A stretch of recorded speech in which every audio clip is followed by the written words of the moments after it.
Welcome back to another episode of Shots on Target. Your host, Brad Betts Footy, your go to show for global football analysis and betting. Today's February 25th, and today's episode is going to cover the English Premier League, the English Championship. We're going to cover the Saudi Pro League, Liga MX, Women's Nations League, and we're going to provide some best bets as well. Before we do that, though, I want to introduce my guy, my co-host, Prince of Picks, at Prince of Picks 10 on TikTok and X. How you doing today, brother? I'm doing well, man. What's up, my brother?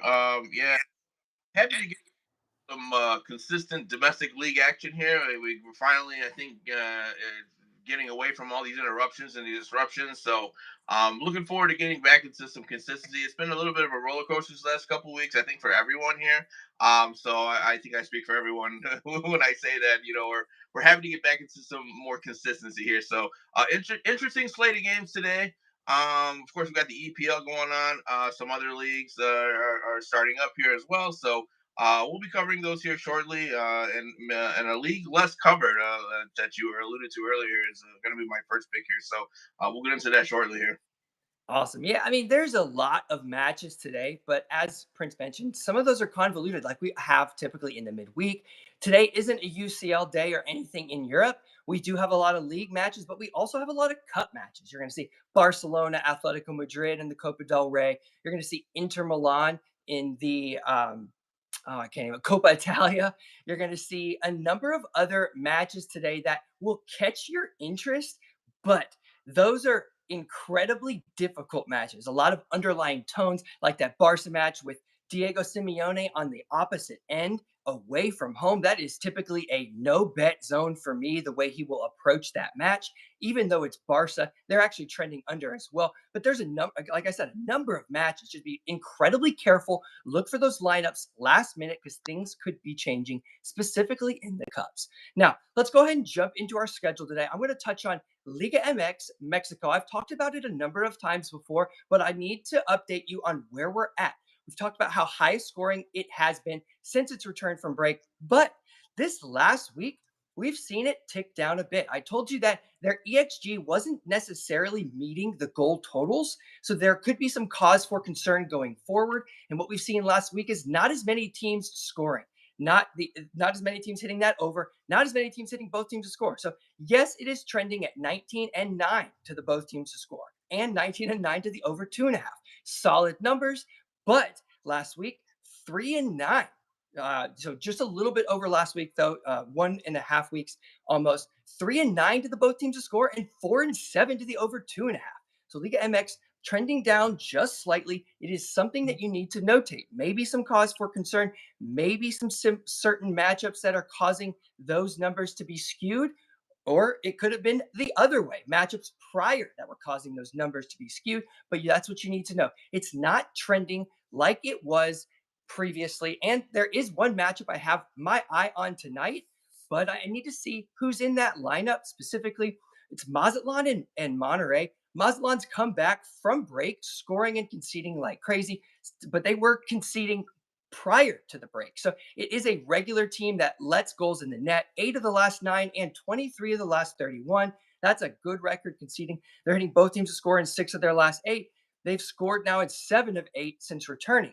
But prior to returning, they'd only scored in 9 of 19. So that's what you need to know. Yeah, they are trending a little bit better, not scoring as many goals. So some of those could be matchup dependent.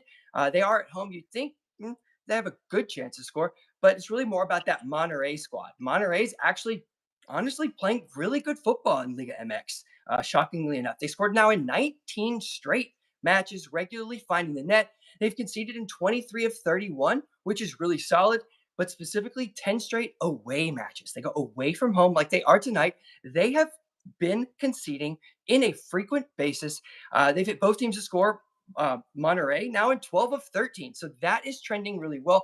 I do think that there's a good chance that both teams should be able to score. But what I'm probably going to be doing is watching the first 10 minutes to see just how much Mazatlan is settling. If they're getting that possession with intent, looking to push forward, if they're looking to sit back and wait to react. And then if they are, then I will sit back and wait to react in a very similar manner. So I'm going to have my eye on that, and I'm going to be watching those lines throughout the day. Now, Prince, you want to go ahead and jump straight into the Women's Nations League? Yeah, absolutely. So, yeah, Women's Nations League here. This is a league that I'm trying to get more involved here because I do think there's some opportunities here from a betting perspective. And I looked up and down the slate of these matches today, trying to find a good angle here that was supported by some data. And what I landed on was a juicy, must see TV matchup between Luxembourg and Liechtenstein. All right. So both teams come into this one in terrible form. All right. Luxembourg winless in 19 out of 22. Liechtenstein winless in 11 out of 15. These are two bad teams here. Both teams are at the bottom of the Nations League table. However, their previous head-to-head matchup ended in a 2-1 win for Luxembourg. So Luxembourg is heavily favored in this one, but the recent trends and the recent results doesn't suggest that there's quite that much difference between the two teams, as maybe the books are alluding to here. Um, I like Liechtenstein plus 3.5 here at minus 140. Luxembourg have not covered a 3.5 goal spread in 45 straight matches across all European competitions. So again, this is a Luxembourg team that I think is being overvalued by the books. Liechtenstein has had some rough results here recently against some maybe underwhelming teams.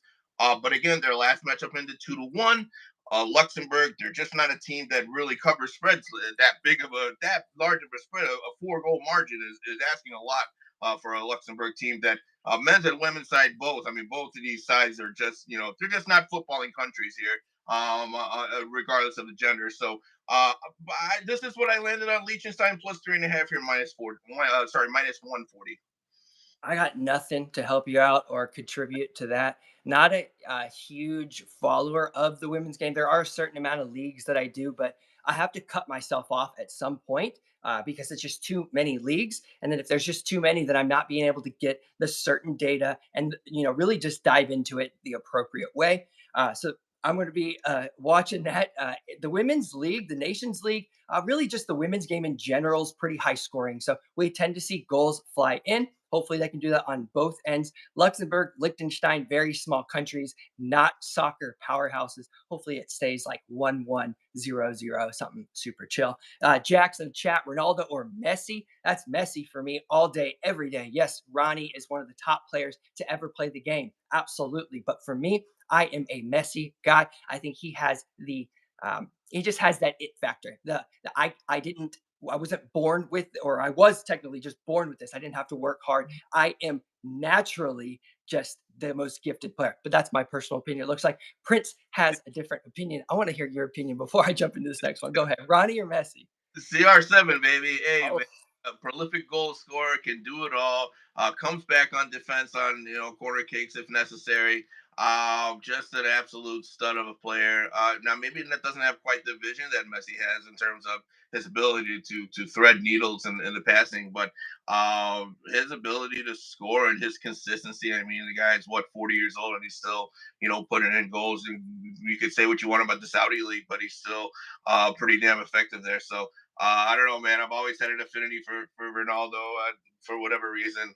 But Messi's good too. So I think you're kind of splitting hairs here, yeah. honestly.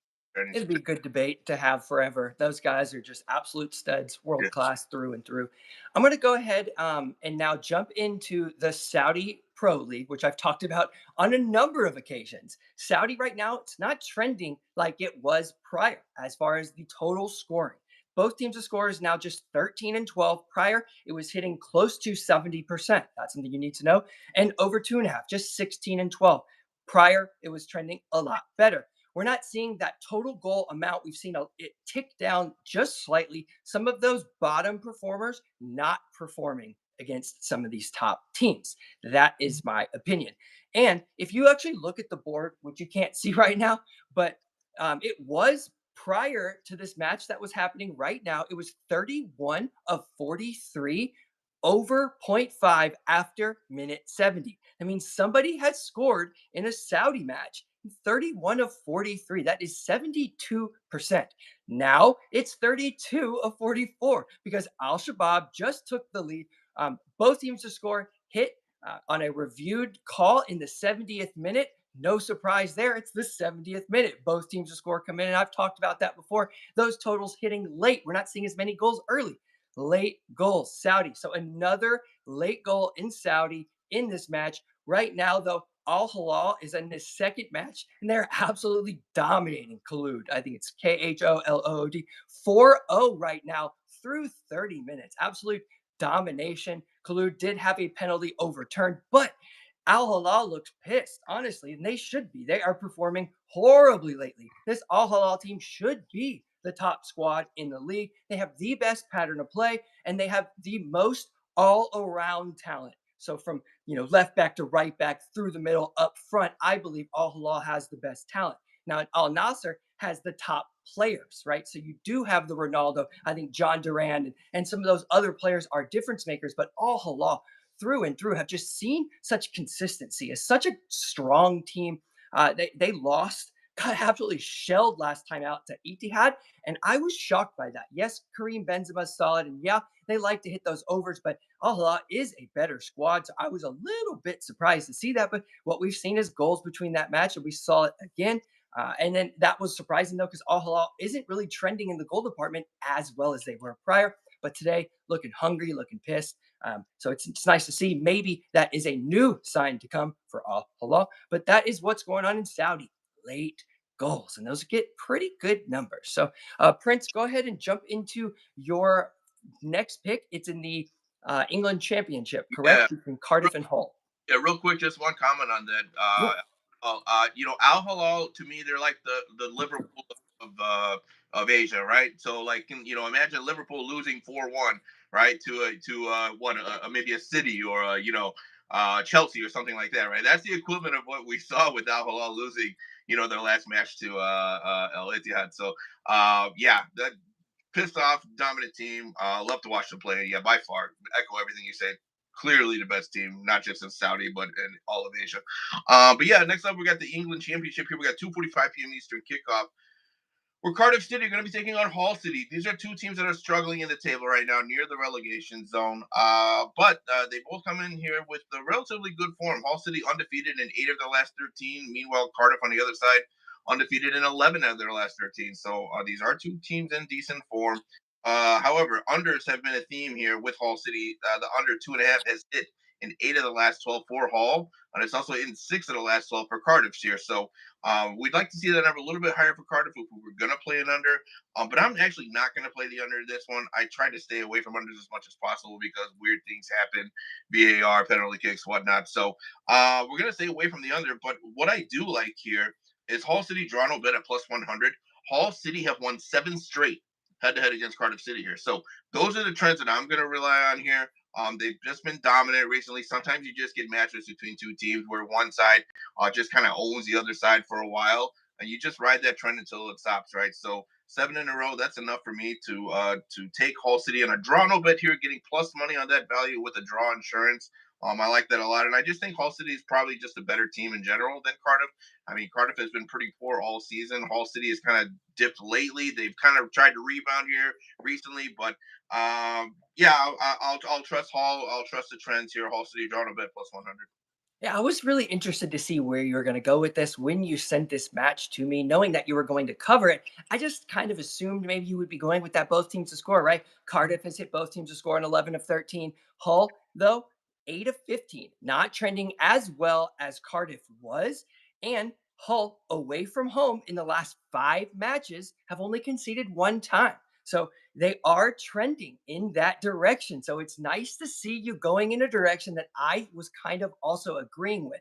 Both teams to score has come in 4 of the last 6 when they've played one another. So I wouldn't be surprised to see both teams score. Cardiff has scored in 23 of the last 29. That's solid. Conceded in 29 of 35, regular conceding. So you kind of have expected to see Cardiff goals, right, in their matches, those goals. But Hull right now is trending a lot better. They have played some top teams. Like they played some good teams and gotten some decent results against it. So earlier in the season, Hull not trending as well, but lately, Hull trending much better. I'm going to be telling that with you, my brother.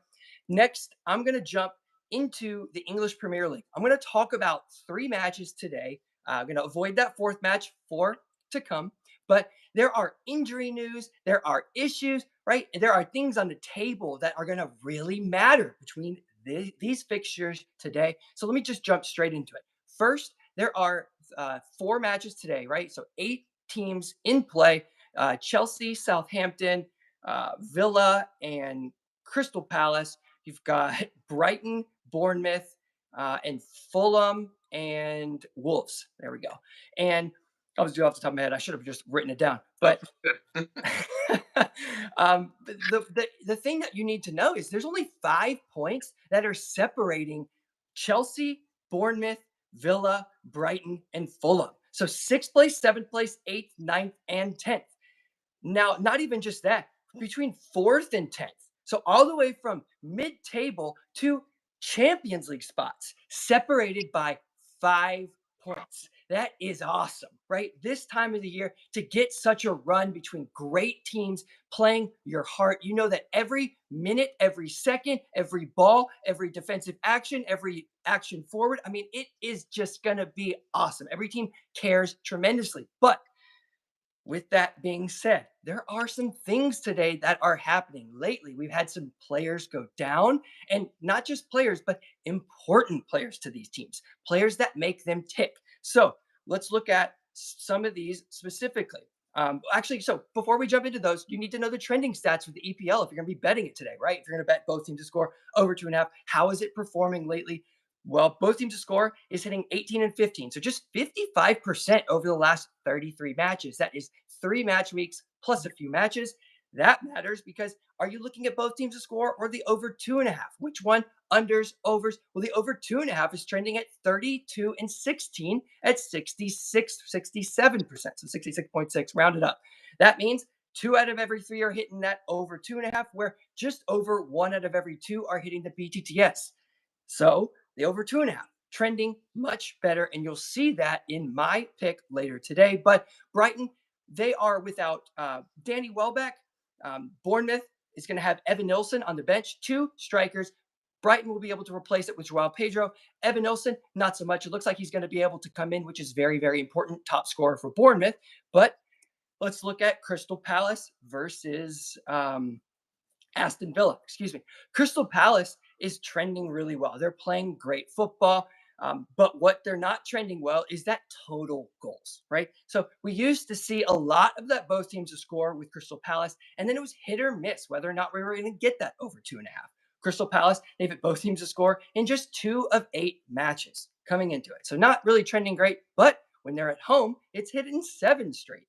So that's something to notate. Maybe away from home, that both teams to score is not taken in because of their play style. They go home, they concede regularly, which you've seen 24 of 35, which is around 66%, and over 2.5 and just 2 of 9 coming in. So, like I said, not trending in the goal department, but their opponent, Aston Villa, is trending a lot in that goal department. We've tailed Aston Villa a number of times before. I love their open play style. They like to overwhelm you, push forward, get it to the wings, draw the line. And what that does is it really draws out defenders, makes actions happen, gets that ball moving, gets those players out of the middle, and allows for quick transitions. That's nice and open play. Absolutely love tailing Villa on a typical basis. But Villa today, yes, they have scored in 46 of 61. Great. Yes, they have conceded in 37 of 44. Great. And that's 2 plus in 10 of the last 17. So above 50% in the league, lately trending. They're conceding multiple away, or they're hitting both teams to score in 13 of 17. That is great numbers if you're looking to back that away from home. So just on away from home for Villa, they've only hit both teams to score in 3 of 10. So not only is Crystal Palace not trending it, but the away form for Villa is not trending it. That home form for Villa is trending it, which is where we played them against Liverpool previously. Now, over 2.5 for Villa, 17 of 26, not bad. If both teams score for Villa, 21 of 22 have hit that over 2.5. So if you do see both teams to score, you usually do expect to see that over 2.5. So really, we're kind of playing with a little bit of uncertainty here. Are they going to hit both teams to score? If they do, over 2.5 is in. But if they don't hit both teams to score, unlikely the over 2.5 is going to come in. So those two are very correlated in this matchup specifically. I do like both teams to score more than I like the over 2.5, but I just can't get there. Even though in their matchup history, both teams to score has hit in 7 of the last 9 and over 2.5 in 8 of 10. Those are great numbers, right? So 80% around that they're trending those numbers. It's just lately we're not seeing that same type of production with Crystal Palace. It's almost a different team. At the beginning of the season versus now, they're playing a lot more defensive.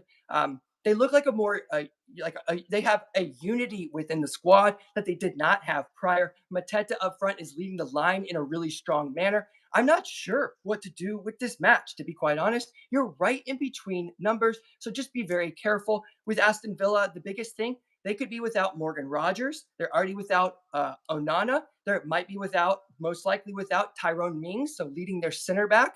And then their other center back, Pau Torres, is already hurt. So they could be down some key members. I know Unai Emery is a great coach, but if you're missing a lot of your core people, that is some cause for concern. Next, Wolves are taking on Fulham. I almost made this my best bet, but there's some issues on the away end specifically that I want to touch at. But Wolves, they're going to be without Huang, which is he's important, but they do have a number of good players. You just need to know that Mateus Cunha is going to be most likely in that lineup. He makes the boxes tick for Wolves. You need him in that lineup. Fantastic player. Wolves have scored in 26 of 29. That is regular scoring. They're also the conceding department, regularly do that, 21 of 27. In the league, they've now conceded in 33 of 38 matches. That is 87%. Regular conceders. We used to pound Wolves on the both teams to score in over 2.5 lines, but it's not necessarily trending as well lately, just like that previous match. You have both teams scoring just 17 of 27 for Wolves. That's about 66%. That's okay. Over 2.5, though, for Wolves, much better. In 18 of the last 23 league matches, it's hit. So about 78%. You tend to see goals with Wolves, but on the away end, Fulham is our problem right now.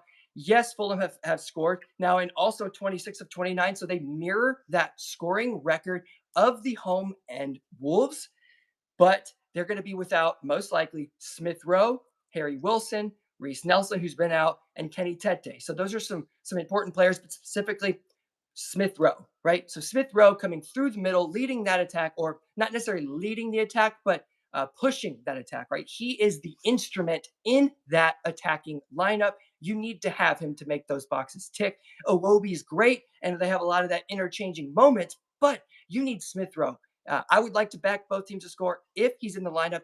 If he's in the lineup, this number should tick up. So that's what you need to know prior to the match. Fulham has hit both teams to score in 19 of 25 league matches. That is about 75%. That is really, really great numbers. So you have great numbers on the offensive end or home end, excuse me. Great numbers on the defensive end. Great numbers in this matchup history, right? So they've hit both teams to score in 4 straight. They've hit over 2.5 in 3 straight. Those are trending well. So every part of me is like, hey, we need to be betting those numbers. And then you look at that line. Both teams to score at minus 135. The lowest line in the Premier League today, are besides Chelsea Southampton, which are going to get given Southampton's away from home. That right there is enough concern that I don't necessarily know if we're going to get that exact same production because lately we have Wolves who's just honestly finding some more success with this new coach. There's a little bit of a different play style, not as much forward play. You have a little bit more link up, a little bit more side to side, a little bit stronger defense. And what that does is that ticks down the goals just slightly. And that's what we're seeing right now. If those teams look nice and open to begin the game and Fulham are getting a decent foot in the match, you got to pound goals there. Now, you have a play on Chelsea and Southampton. Am I correct on that? Yep, I do. Yep. So let's go ahead and get into it here. 3:15 p.m. Eastern kick here. Chelsea and Southampton. Chelsea, they do come into this one in some relatively poor form here. They've been struggling recently, but I think this is a get right spot for Chelsea. Right, this is a Southampton team that most teams are probably circling on their schedule as a team that they expect to not just win but actually dominate. Southampton here, just a woeful team, woeful form here, not just record wise, but defensively.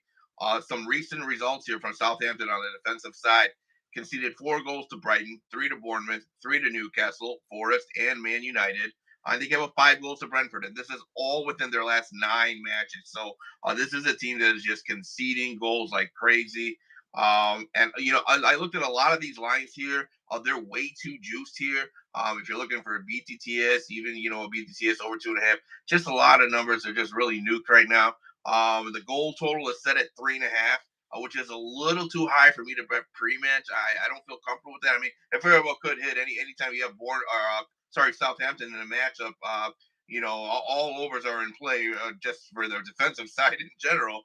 But for me personally, I personally don't like to bet that high of a number. Pre-match just a thing for me. So what I landed on here was Chelsea -1 on the Asian handicap, first half +100. I do think there's a great opportunity here for Chelsea to get out early. Kind of, again, this is a good spot for them to kind of get some good vibes going back into the team here. I could very well see, like a 2-0, maybe even a 3-0 first half lead here. It's definitely not out of the question here against Southampton, with Chelsea being at home here. And this did cash in their last head-to-head with Southampton. Chelsea was up, I believe, 3-0 at the half, in their last matchup back in a couple months ago. So that's what I landed on here in terms of a pre-match bet. Anything else would probably be live bet. I mean, maybe if there's not a goal, within the first 10 minutes or so, there might be a good opportunity to find some, more advantageous lines here, in terms of a live bet. But yeah, everything goal total is just way too juiced. I couldn't find anything else. So I'm gonna land on Chelsea -1 first half +100. It's funny that you mentioned waiting 10 minutes because in Chelsea matches, they have had a first half goal now in 17 of their last 18. So they're trending like Brighton, like Villa, a lot of these teams like Manchester City, lots of goals and regular goals in the first half. Like if you're trying to bet an over, it's very important to get a goal in the first half, right? That helps to set you up for the rest of the game, not have to try to hit all of those in the second half. So that's a great look. If it does drop, that Chelsea first half goal is probably something you want to look at. But Southampton, they have, as you mentioned, they have conceded now 3+ goals in 6 of the last 7 league matches. They are really, really struggling. They've pretty much given up, per se, not necessarily worried about their defense anymore. They're basically, I mean, they are relegated for all intensive purposes. And these three relegation level teams, you have Ipswich, you have Southampton, and you have, give me Leicester. the other one. Leicester. Leicester. Thank you. Jeez, it's so many teams, right? Just to remember. But those three teams specifically, right now, they're on pace for the worst bottom three point total ever in history, Wow. breaking last year's low point total. So you're seeing that these top level teams, money is just flowing in, right? There's players. You can't drop points or else, like you're going to be underneath all of your foes, which you're seeing right now. There's fourth place to 10th place is separated by 5 points. Every single point is absolutely crucial at this juncture of the season. Southampton has absolutely nothing. Chelsea, look, if they can't have a performance today, right? This performance against the Southampton team who's just struggling, right? Then you've got to write them off. You've got to fade them for the rest of the season. That's how poor they will be if they can't get a result today. I mean, this is everything sets up for Chelsea, which kind of does scare me a little bit. Maybe they get out to an early lead and maybe they park the bus a little bit more than they used to. Chelsea doesn't push forward as hard in the second half as they used to. You're seeing that if they do have a lead, for some reason, Enzo Maresca has decided, he has made the tactical decision not to go gung ho. Now, this is a match that you should go gung ho in the second half with a lead and try to get some of that goal differential overturned, maybe look a little better, get a convincing win to make you feel good as a squad. But that the tactical decision lately against foes who can actually put up a fight, they haven't done it. It's a new thing. Chelsea beginning of the season versus Chelsea now. They're almost two different squads. Hopefully Cole Palmer is feeling better. He looked a little rusty at the beginning of last game. He was in my opinion, he's well, I know that he's nursing a little bit of an injury, but the little bit of a rust, it just seems like something was going on with Cole. So, they really need a bounce back, and he has to be a part of that. He is the best player. Without Cole Palmer, Chelsea are not going to tick. Now, I'm going to go ahead and get into my best bet. The final match of the day, Brighton is taking on Bournemouth. Brighton come in scoring in 30 of 34. That is regular. Brighton is a great offensive squad. They play a nice open brand of football. They like to counterattack you. They're not going to have 45 shots a game, but what they typically do is have great shots, right? They work the ball really well to their teammates. go wide, back forward. They have a great through ball, a great counter attack very quickly on the counter, and that's very important to get goals quick. They've now conceded in 11 of the last 13 at home. So regular conceding at home, but also 16 of 21 overall. So 75% total conceders. We've been backing Brighton a lot lately. 13 of the last 18 have hit both teams to score. 17 of the last 23 in the league. That is 81%. 4 out of every 5 Brighton matches in the league have been trending at that both teams to score. And what we know about Brighton is when both teams have scored, 15 of the last 18 hit over 2.5. So that's a regular number as well. But over 2.5 is now hit by itself in Brighton matches in 19 of 26, which is 73%. Like they did against Chelsea, like they've done before, they can get all 3 goals by themselves if they need to. Bournemouth is with, like I mentioned, Evan Nilsson, their best striker, probably starting on the bench. If he does start on the bench, I imagine this line ticks down just a little bit, making that over 2.5 a little bit more advantageous. That's my guess. If he's in the lineup, it's going to go the other way. It's going to tick up a bit. Uh, Bournemouth now has scored in 18 of 21, which is pretty solid. And that's 27 of the last 31 when they're away from home. That is a great record for Bournemouth. The 3 that they didn't. So you want to take a look. Okay. They didn't score in those 3. What happened? They had an XG of 1.58 against Poole. Pretty solid. They didn't score. Okay. That's Liverpool. They had a XG 1.47 against a trendingly low Palace team. Okay. That makes sense. And last match, they were doing well, and then they got a red card versus Wolves. So that matters. Then they couldn't necessarily overcome it, had to sit in a little deeper. Those are those 3 matches. So they're scoring. The EXG is coming in. That's what you like to see away from home. Both teams' score has now come in Bournemouth matches in 8 of the last 9 away from home. So typically away from home, you see those numbers, and 8 straight away has hit the over 2.5. So it's not just that one or both teams have scored getting 2, but you're also seeing that over. 22 of the last 26 competitive BTTS have hit the over 2.5. So just like Brighton, you see that both teams score, you typically see that over 2.5. The over 2.5 is more of a trending figure between these 2 than the both teams score. Both teams are getting first half goals, like I mentioned previously in that Chelsea match. 14, or sorry, I missed that. 16 of the last 19 for Bournemouth, first half goal, and 26 of the last 31 for Brighton. So these teams are coming out quick, getting a goal early, which does help set up that over, which is hitting 3 straight matchups and 6 of the last 9, that over 2.5. Which is why we're going to take the over 2.75 at minus 135 on the Asian total. Not taking the both teams to score because it's possible that Brighton or Bournemouth can get all 3 by themselves. 3 straight matches, it's hit over 2.5. And there was a team that hit 3 goals in 2 of those 3. So we're going to take it nice and safe. I believe 4 goals to hit. This game sets up more like a 3-1, 2-2, 3-0 type of match. So I'm going to take that over 2.75 on the Asian total at minus 135. Now, those are all of our looks for today. Looks like Messi is winning in the chat right now. Looks like the vision of Messi. No, these are some smart people in the chat, obviously, backing Messi. But yeah, both fantastic. No, Manchester is safe, Eduardo. Absolutely not. Both clubs. I don't. I can't believe what Manchester is doing. Let's comment on that. So, if so, assuming you're so whether you're talking about United or City, right? If you're talking about United, I think any other year we'd be having more of a conversation about United possibly being in trouble because those bottom 3 are so bad this year. United's not in any trouble. And then if you're talking about City, if they didn't have as much money as they have and weren't able to pay off the judicial system here, I think there very well could have been a point deduction for them, and they might have been in that discussion as well. I say that tongue in cheek, of course, but yeah, both Manchester's obviously in a lot of trouble right now. But yeah, United's definitely a beneficiary of those bottom 3 just being woefully bad right now. But yeah, they're lucky for sure. Yeah.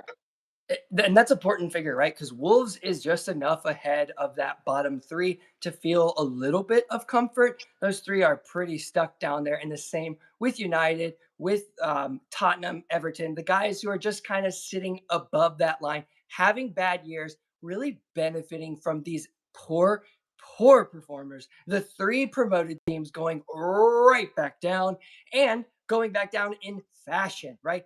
Yeah. Going maybe as the worst three ever in the Premier League. What a record that you don't want to be a part of. Leicester, shambolic.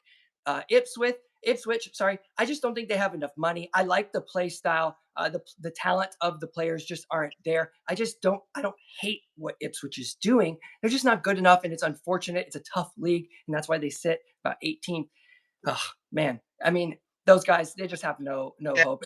The guys above them have so much Yeah. money, right? It's just Exactly. The gap is just too big. It's just too big. Like you said, I mean, there's just so much money pumping into these top tier teams that you just, and you see it a lot with the championship teams when they get promoted. Most of the time they go right back down, and it's just because they just, financially they just can't compete with, your top, 10, 12 teams in the EPL. And so you end up dropping points against those teams, and you find yourself right back in a relegation zone. And you see that trend a lot where they go back and forth, back and forth, back and forth, right? I don't know how that gets fixed, but it just seems like almost like a death sentence when you get promoted because it's more than likely you're just gonna go right back down. funny you mentioned the death sentence. If anybody's taking a look right now in the English Championship, who's at the bottom of the table? Is this Luton Town. who is it? Luton Town. Oh, that's Like incredible. like Luton Town, who was in the Premier League last season, who like was doing well. They got relegated, and now they can't even pick up results in the championship. So these are absolute dissonances. It's what people don't necessarily understand is the revenue loss, right? The revenue loss from the Premier League to the championship is massive. But the craziest thing is Luton are about to get relegated. So possibly going down to English League One. Well, what do we know about Luton? They have a higher TV revenue than some of the top Serie A squads, like an AC Milan. Luton Town are making more in TV revenue than an AC Milan. Something is broken, right? So that to me seems like a broken type of football. You'll have certain things of that nature. You're not going to see the TV revenue be like that in Saudi. You will see the wages be a lot higher, so that will attract players. But the English game, it's just so well covered. It's so well watched, even from the UK, which doesn't even allow you to watch these games in a pub when they're on the weekends all at the same time, and they're still getting TV revenue above the Italian squads. I mean, come on. That is just insane. But Luton Town, who cares about their TV revenue? They're about to be in English League One. So congratulations on your death sentence, your struggle, and that's something to watch for these three teams that are going down. Yeah, and the other thing with Luton, I mean, for a lot of people, they were the preseason pick to get right back up into the Premier League. I mean, this is a team that honestly kept the core of their players. They invested heavily into their team, and they were really, preseason wise, they were trying to push to get right back into the top tier here. So for them to get relegated, I think it just speaks to kind of the randomness sometimes of English football and just the grind of the championship. I mean, maybe an injury here and there, some poor performances, you get a handful of bad results and you find yourself, in a spot that you probably never would have expected yourself to be. So it's unfortunate for a team like Luton Town, who is, a smaller team, smaller venue, right, a smaller fan base. But yeah, that's incredible. That TV revenue, it just shows you how much of a monster, a beast that just English football is in general, right? I mean, no other league can really compare to it in terms of. Absolutely. Absolutely. No other league can compare to it. We have more English Premier League tomorrow, more Saudi tomorrow, littered with that cup slate. You're not going to see UCL this week or Europa League this week. You're going to see those cup fixtures. So some of those teams, the big teams who are still in that, will be playing midweek and then have a quick turnaround on the weekend. So be very mindful and careful of those teams who have those quick turnarounds. Sometimes you just don't get total goals. You see such a different set of play. Be careful. And also, this weekend we'll have week 2 of the MLS. And even before that, we have the CONCACAF Champions Cup. So building off more MLS talk. Some of those are tonight. They have aggregate totals. So you need to know that that's going to change and affect the way that those games are playing.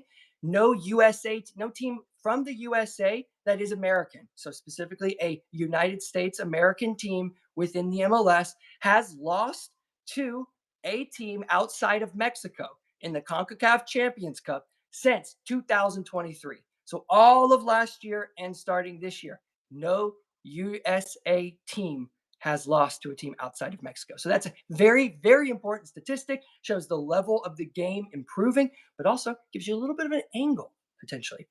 I know that all three American teams, the United States teams from the MLS and the CONCACAF Champions Cup, are at home tonight. Yeah, ugly lines. If you parlayed all of those on the money line, it's like barely plus money. I don't think I would go that direction. If it was a double chance, maybe because it's the not lose is the statistic, not they're beating them. Sometimes you don't have to win in a similar fashion to anybody who's up on an aggregate. Those are a couple of those tonight. LAFC's down on an aggregate. They're going to have to push at least get one goal. But this weekend, MLS. Let's take a real quick this past weekend. So some things that I noticed in the first week that are going to help you. Not as high scoring. Both teams that scored didn't come in as high. Over 2.5 didn't come in as high. Over 2.5 is like 60%. BTTS hovering close to 50%. So not that great. We actually had more ties than home wins, which is like Hmm. what? Like home teams win above a 40% mark, around 42 to 43%, depending on your league. Home teams tend to grab results, right? So you don't back a home team on even money because you're just slightly above or below that number. But that's important because the away team tends to lose, but the away teams won more than the home teams. In fact, the away teams won 6 times versus 5 ties versus 4 home wins. So that's very interesting to notate. The MLS sometimes doesn't have as big of a home field advantage as a lot of these other leagues. 9 of 14 had a first half goal, so not as many were really pushing that. And a lot of 0-0s. We didn't even have a 1-1 tie. So if you're looking to bet both teams to score, you'd rather be betting the over 2.5 thus far in the MLS. Those are the trending stats that you need to know. And we're going to come back next week and we'll talk about the MLS week 2 again because it's one of the best leagues, one of the highest scoring leagues, and all those games on Saturday night. Perfect opportunity to tune in, to live bet, to get tons of looks on your Saturday night. Is there anything else that you want to cover before we get out of here? Yeah, no, I mean, as long as teams are trying to play out of the back in the MLS, I think we're going to see great opportunity for more goals. Obviously, I could go on about that on a whole other topic here, but I just think sometimes it's KYP, know your personnel. If you can't do it, don't do it. I don't know. That's just my thought on that. But no, otherwise, looking forward to getting into these games. And here's a phrase that I thought I'd never say. Let's go Liechtenstein. That Oh, the mighty battle of Luxembourg and Liechtenstein. Whew. Absolute bottom of the barrel there. I don't even know the populations. Um, neither do I. so, um, Two tiny countries, probably about the size of maybe New York or less, Virginia, right? Yeah. It's wild that we have Right. states bigger than most countries Yeah. over in Europe. Like that's what people can't fully grasp as well. Okay, great. So we've given you all the information you need to know for the EPL, given you a best bet for the English Championship, giving you information there. We've talked about the Liga MX, Mexico, talked about Saudi and those late goals. We've also talked about the Women's Nations League, nice and high scoring, giving you a best bet for that today. We'll be back next Tuesday for another episode of Shots on Target with your host, Brad Betts Footy, and my co host, the Prince of Picks at Prince of Picks 10 on TikTok and X. And again, we'll see you guys next week.